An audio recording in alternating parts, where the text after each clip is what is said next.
Hello friends, मेरा नाम है पूजा पाल और हम पढ़ेंगे क्लास 10 की एनसीईआरटी।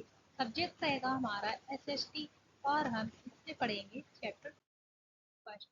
तो एसएसटी का सबसे पहले हिस्ट्री में चैप्टर फर्स्ट है यूरोप में राष्ट्रवाद का उदय। तो हम इसमें जानेंगे कि यूरोप में राष्ट्रवाद की भावना कैसे उदय हुई और राष्ट्रवाद का अर्थ क्या होता है। तो इसमें जानेंगे सबसे पहले हम राष्ट्रवाद का अर्थ। राष्ट्रवाद का मतलब होता है देश के प्रति प्रेम की भावना। अब देखो, यूरोप में राष्ट्रवाद का उदय हुआ कैसे। जैसे जैसे रूढ़िवादी जो व्यवस्थाएं थी, उन्होंने अपनी ताकतों को मजबूत बनाने की कोशिश की। तो यूरोप के जो भी क्षेत्र थे, उन्होंने उदारवाद को क्रांति से जोड़कर देखा जाने लगा। इन क्रांतियों का नेतृत्व है वो उदारवादी राष्ट्रवादी करते रहे थे। और हम जानेंगे कि इस चित्र की क्या बात है और क्या इसकी नीति है। तो यह ये चित्र फ्रांसीसी कलाकार थे फ्रेडरिक सरियू, जिन्होंने अपने सपनों के संसार में इसको रचा था। तो फ्रेडरिक सरियू ने एक 4 चित्र की श्रृंखला बनाई थी, 4 चित्रों की एक श्रृंखला है जिसमें उन्होंने अपने सपनों का संसार रचा हुआ था, जो उनके शब्दों में जनतांत्रिक और सामाजिक गणतंत्रों से मिलकर बना था। इस श्रृंखला में यूरोप और अमेरिका के लोग दिखाए गए हैं। तो इस श्रृंखला में कहाँ कहाँ के लोग दिखाए गए हैं। यूरोप के लोग दिखाए गए हैं और अमेरिका के लोग दिखाए गए हैं। सभी उम्र के सामाजिक वर्गों के, स्त्री और पुरुष, सभी लोगों को एक लंबी कतार में दर्शाया गया है। और इसमें जो स्वतंत्रता की प्रतिमा है, वो एक महिला को रखा गया है। स्वतंत्रता की प्रतिमा को वंदना करते हुए जा रहे हैं। तो ये एक महिला है जिसको दिखाया गया है स्वतंत्रता की प्रतिमा के रूप में। जैसे जैसे हम लोग किसी न किसी चीज को एक क्लू मान लेते हैं, किसी न किसी चीज से किसी को प्रदर्शित करते हैं, उसी तरीके से फ्रांसीसी कलाकार ने स्वतंत्रता के रूप में इस महिला को दर्शाया हुआ था। यदि आपको याद होगा कि फ्रांसीसी जो क्रांति थी, फ्रांसीसी की क्रांति के दौरान जो कला का स्वतंत्रता को महिला के रूप में प्रदर्शित किया गया है, प्रदान किया गया है। तो जो एक हाथ में क्या लिए हुए है, एक हाथ में ज्ञानोदय की मशाल लिए हुए है और अपने एक हाथ में वह मनुष्य के जो अधिकार है, उनके अधिकार का घोषणा पत्र लिए हुए है। और प्रतिमा के सामने जमीन पर, और प्रतिमा के सामने जो जमीन है, इस पर क्या बिखरे हुए हैं, निरंकुश ध्वस्त अवशेष बिखरे हुए हैं। तो सर्व जो शरीय थे, उन्होंने एक अपना सपनों का संसार रचा था, जिसमें ये पूरी की पूरी उन्होंने कलाकृति रची हुई थी। तो सरयू के जो कल्पना दृश्य था, उसमें दुनिया के लोग अलग अलग राष्ट्रों के समूह में बटे थे। जो ये लोग थे, अलग अलग समूहों में, अलग अलग राष्ट्रों में बसे हुए थे। और इन लोगों की पहचान किससे की गई है, इन लोगों की पहचान जो है इनके कपड़ों से की जाती थी। अब हम सबसे पहले इस चैप्टर में कुछ ऐसे है जिनका अर्थ जान लेंगे। तो सबसे पहला शब्द क्या आता है कि राष्ट्र। राष्ट्र क्या होता है, राष्ट्र कैसे बनता है, राष्ट्र कहते किसे हैं। तो रेनन का मानना था कि जो यूरोपीय राष्ट्र निर्माण के अनुभव का एक अनूठा तत्व नस्लों, मूल और धर्मों का मिश्रण था।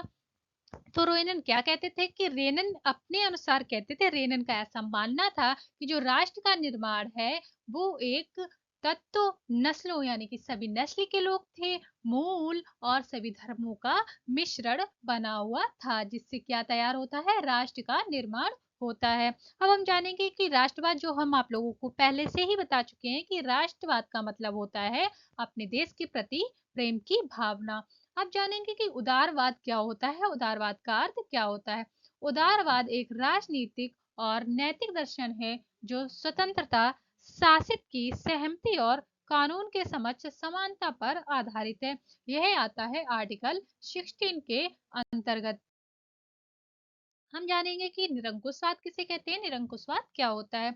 एक ऐसी सरकार या एक ऐसा शासन जो मनमाना आचरण करता है। तो जब यूरोप आजाद नहीं हुआ था, उस टाइम वहां पर शासन था, राजतंत्र था। जो राजतंत्र होता है उसमें राजा का शासन होता है और राजा अपनी इच्छा अनुसार लोगों पर मनमाना आचरण करती रहती है। अब आता है जनमत संग्रह। जनमत संग्रह किसे कहते हैं, एक ऐसा संग्रह जिसका एक क्षेत्र की सारी जनता द्वारा किसी प्रस्ताव को स्वीकार या अस्वीकार किया जा सकता है। इसे क्या कहते हैं? जन्म संग्रह कहते हैं। तो मतलब कि पूरी की पूरी क्या होती है, इसमें एक संग्रह होता है, एक क्षेत्र होता है और सभी जनता एक जगह पर एकत्रित होती है, और जो प्रस्ताव होता है वहां पर कोई स्वीकार भी कर सकता है और उसको अस्वीकार भी कर सकता है। अब जानेंगे यूटोपिया या कल्पना दृश्य। तो एक ऐसे समाज की कल्पना जो इतना आदर्श है जिसका साकार होना असंभव है। जिस तरीके से फेडरिक शर्यू कलाकार ने एक कल्पना दृश्य रचा था, जो उन्होंने सपनों का संचार रचा था, जिसकी कल्पना की थी, वो साकार करना असंभव ही था। अब आते हैं कि रूमानीवाद क्या होता है। रूमानीवाद का अर्थ क्या होता है?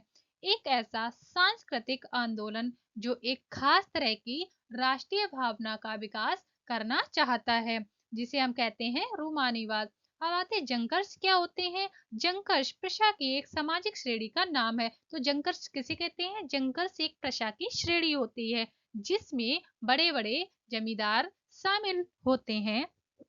और अब आ गया कि फ्रेडरिक शर्यू ने चार चित्रों की एक श्रृंखला बनाई थी। तो यूरोप में राष्ट्रवाद का उदय जो हुआ था वो 1848 के दौरान फ्रांसीसी कलाकार फ्रेडरिक शर्यू ने एक कलाकृति बनाई थी, जो मैं आप लोगों को पहले से ही इसके बारे में चित्र के द्वारा आप लोगों को बता चुके हैं। अब जानेंगे कि फ्रांसीसी क्रांति और राष्ट्र का विचार। तो फ्रांसीसी क्रांति और राष्ट्र का विचार किस तरीके से आया है? 1789 में फ्रांसीसी क्रांति के साथ राष्ट्रवाद आया और राजनीतिक और संवैधानिक परिवर्तनों के कारण संप्रभुता राजशाही से फ्रांसीसी नागरिक के एक निकाय को हस्तांतरित हो गई। विभिन्न उपाय और प्रथाएं पेश की गई हैं, जैसे ला पैट्री पितृभूमि और ले सिटोयन नागरिक के विचार। पुराने ध्वज के स्थान पर एक नया फ्रांसीसी ध्वज तिरंगा चुना गया था। नेपोलियन द्वारा फ्रांस के लोकतंत्र को नष्ट कर दिया गया था। जो नेपोलियन जब आया था, नेपोलियन के दौरान फ्रांस का जो लोकतंत्र था उसको क्या कर दिया गया था? नष्ट कर दिया गया था। और 1804 की नागरिक संहिता, जो 1804 की नागरिक संहिता है, उसे नेपोलियन संहिता के नाम से भी जाना जाता है। ने जन्म के आधार पर, जो नेपोलियन था, इन्होंने जन्म के आधार पर सभी विशेषाधिकार को समाप्त कर दिया। यानी कि जन्म के आधार पर जितने भी लोगों को विशेषाधिकार मिलते हैं, जितने भी अधिकार मिलते हैं, नेपोलियन ने उसको समाप्त कर दिया था। कानून के समक्ष समानता स्थापित की और संपत्ति का अधिकार सुरक्षित किया गया था। अब आता है यूरोप में राष्ट्रवाद का निर्माण। तो जर्मनी, इटली, स्विट्जरलैंड राज्यों, डचियों और कैंटीनों में विभाजित थे, जिनके शासकों के पास स्वायत्त क्षेत्र थे। अभिजात वर्ग, उसी टाइम एक अभिजात वर्ग और नया मध्य वर्ग उभर कर आया था। राजनीति और सामाजिक रूप से महाद्वीप पर अभिजात वर्ग प्रमुख वर्ग था। अधिकांश जनसंख्या कृषकों से बनी थी। 18वीं शताब्दी के उत्तरार्ध में इंग्लैंड और उद्योगीकरण शुरू हुआ। नए सामाजिक समूह अस्तित्व में आए। एक श्रमिक वर्ग की आबादी और एक मध्यम वर्ग जो उद्योगपतियों, व्यापारियों और पेशेवरों से बना था। अब हम जो इसमें राज्य दे रखे हैं वो हम मैप के द्वारा जान लेंगे कि कौन सा राज्य, सॉरी, कौन सा देश कहाँ पर है। तो अब जानेंगे फ्रेंच। फ्रेंच, ऑस्ट्रेलिया और इटली और जर्मनी। अब ये हम जानेंगे कि बर्ड मैप में ये किस जगह पर पड़ता है। तो ये रहा हमारा एशिया और ये रहा हमारा यूरोप। तो ये सारे देश कहाँ पर पड़ते हैं? यूरोप में पड़ते हैं। तो हम इस वीडियो को यहीं पे समाप्त करते हैं। नेक्स्ट टॉपिक लेके आएंगे कल। शुक्रिया।